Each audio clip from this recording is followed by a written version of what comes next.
નમસ્કાર, આપણું ગુજરાતમાં આપનું સ્વાગત છે। રાજકોટમાં પ્રેમ સંબંધ, બંદૂક અને બ્લેકમેલમાં જીવલેણ હુમલો। રાજકોટમાંથી એક ચોંકાવનારી ઘટના સામે આવી છે, જ્યાં કેસ્ટી શીટર યુવકની હત્યાના કેસમાં ક્રાઇમ બ્રાન્ચે મુખ્ય આરોપીની ધરપકડ કરી છે। પ્રેમ સંબંધ, બંદૂક અને બ્લેકમેલની આશંકા વચ્ચે આ સમગ્ર ઘટનાક્રમ સર્જાયો હોવાનું સામે આવી રહ્યું છે।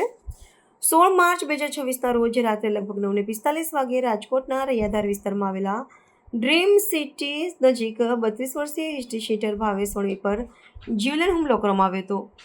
હુમલાખોરો સ્વિફ્ટ કારમાં આવ્યા હતા અને ભાવેશનું અપહરણ કરી તેને શીતલ પાર્ક નજીક રસ્તા પર ફેંકી દીધો હતો। ઇજાગ્રસ્ત હાલતમાં ભાવેશને સિવિલ હોસ્પિટલમાં ખસેડવામાં આવ્યો હતો, જે બીજા દિવસે વહેલી સવારે તબીબે તેને મૃત જાહેર કર્યો હતો। આ બનાવને પગલે યુનિવર્સિટી પોલીસ સ્ટેશનમાં હત્યા, અપહરણ, રાયોટિંગ અને એટ્રોસિટી સહિતની ગંભીર કલમો હેઠળ ગુનો દાખલ કરવામાં આવ્યો હતો। પોલીસ તપાસમાં સામે આવ્યું છે કે મૃતક ભાવેશના કૃપાલી નામની યુવતી સાથે સંબંધ હતા। સાથે જ આરોપી હમીર જોગરાણા અને કૃપાલી વચ્ચે સોશિયલ મીડિયા મારફતે વાતચીત થતી હોવાની શંકા ભાવેશને હતી। આ મુદ્દે બંને વચ્ચે લાંબા સમયથી બંદૂક ચાલતું હતું, તેમજ બ્લેકમેલ અને ખોટા કેસમાં ફસાવવાની ધમકીઓ અંગે પણ વિવાદ ચાલતો હોવાનો ખુલાસો થયો છે। આ કેસમાં અત્યાર સુધી મુખ્ય આરોપી સહિત 4 આરોપીઓની ધરપકડ કરવામાં આવી છે, જેમાં મુખ્ય આરોપી હમીર જોગરાણાને અંકલેશ્વરથી ઝડપી પાડવામાં આવ્યો છે। આરોપી વિરુદ્ધ અગાઉ પણ છેતરપિંડી અને આર્મ્સ એક્ટ હેઠળ ગુનાઓ નોંધાયેલા છે। હજુ 3 આરોપીઓ ફરાર છે, તેમની શોધખોળ ચાલુ છે। આ સમગ્ર બનાવ રાજકોટમાં કાયદો અને વ્યવસ્થાને લઈને ફરી એકવાર સવાલ ઊભા કરે છે।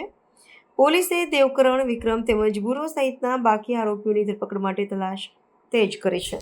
તારીખ 16/3/2026ના રોજ રાજકોટ શહેર યુનિવર્સિટી પોલીસ સ્ટેશનમાં ભાવેશ ડાયાભાઈ વાણવી નામના એક યુવાનની મર્ડર વિથ એટ્રોસિટીની ફરિયાદ દાખલ થયેલ હતી।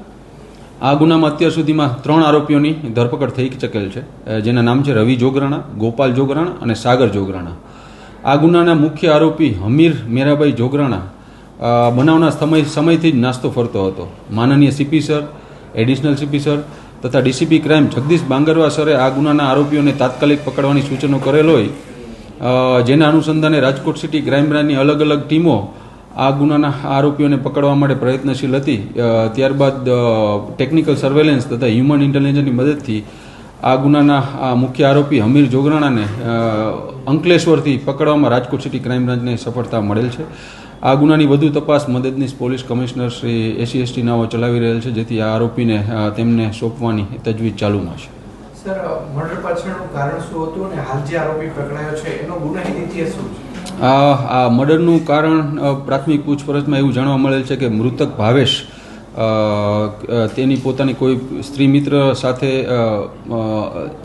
મિત્ર હતી, તેની સાથે આરોપી હમીરને પણ પરિચય થયેલો હતો। ત્યારબાદ બંનેના ખૂબ ઝઘડા થતા હતા। આ ઉપરાંત મૃતક ભાવેશ દ્વારા આરોપી હમીર પાસેથી 5 લાખની માંગણી પણ કરાયેલ હતી, જેના આધાર વધારે ઝઘડા થતાં તેને આ મર્ડરનું કૃત્ય કરેલ હોવાનું પોતાની પ્રાથમિક પૂછપરછમાં જણાવેલું છે।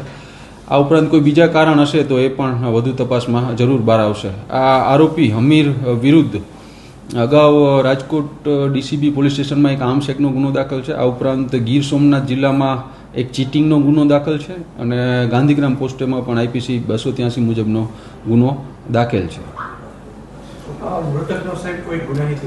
આ મૃતક વિરુદ્ધ પણ રાજકોટના અલગ અલગ પોલીસ સ્ટેશનમાં 8 જેટલા ગુનાઓ દાખલ છે।